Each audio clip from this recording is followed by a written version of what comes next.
ঘেমে টেমে রান্না করছে গো। আজকে আমার বোনু বার্থডের জন্য স্পেশাল রান্না করছি।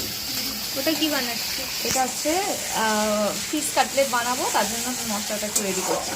এখানে মাছ অলরেডি সেদ্ধ করে রাখা আছে। কোথায়? এই যে এখানে চিংড়ি মাছ, কাতলা মাছ একসাথে মেশানো চিকেন ফিশ কাটলেট হবে। আর এটা বিরিয়ানি চিকেন? এটা বিরিয়ানির চিকেন।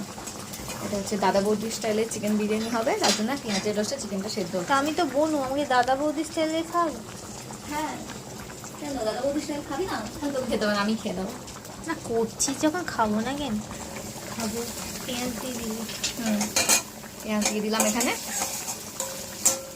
একটু দুধটা দে। চিকেনটা কি ফুটছে? কি খিদে পাচ্ছে, যা গন্ধ বেরিয়েছে। তো রান্না করে আজকে আসা বারণ, তুই কেন রান্না আরে আমি না এলে ভিডিওগুলো কে করবে?